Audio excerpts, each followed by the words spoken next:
Hello दोस्तों, मैं कंचन अपने यूट्यूब चैनल पर आपका स्वागत करती हूँ। एक हरवा गीत लेकर आई हूँ। हमारे गीत अच्छी लगे तो लाइक शेयर सब्सक्राइब और कमेंट करके ज़रूर बताना हमारे गीत कैसे लगे।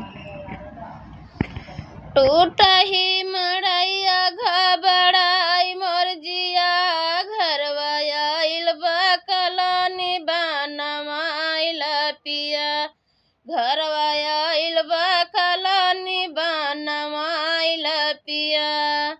टूटा ही मड़ैया घबराई मोर जिया घरवा आइल बा कलानी बनवाइल पिया घरवा आइल बा कलानी बनवाइल पिया। चुएला मड़ैया हम कैसे रहिला चुएला मड़ैया हम कैसे रहिला कैसे बताई हम दुख बहुत सहिले कैसे बताई हम दुख हम सहिले।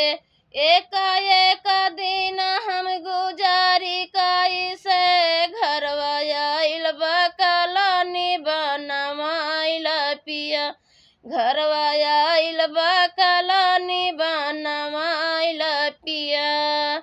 टूटा ही मड़ैया घबराई मोर जिया घरवा आइल बा कलानी बनवाइल पिया घरवा आइल बा कलानी बनवाइल पिया। न बतिया न मनबत जइबै नाई हरवा बतिया न मनबत जइबै नाई हरवा मिली जाई है नौकर चाकर बनी जाई है घरवा मिली जाई है नौकर चाकर बनी जाई है घरवा।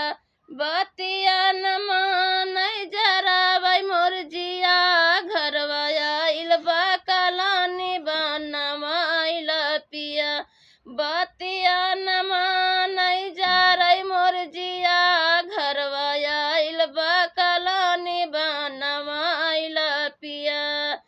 टूटा ही मड़ैया घबराई मोर जिया घरवा आइल बा कलानी बनवाइल पिया घरवा आइल बा कलानी बनवाइल पिया घरवा आइल बा कलानी बनवाइल पिया।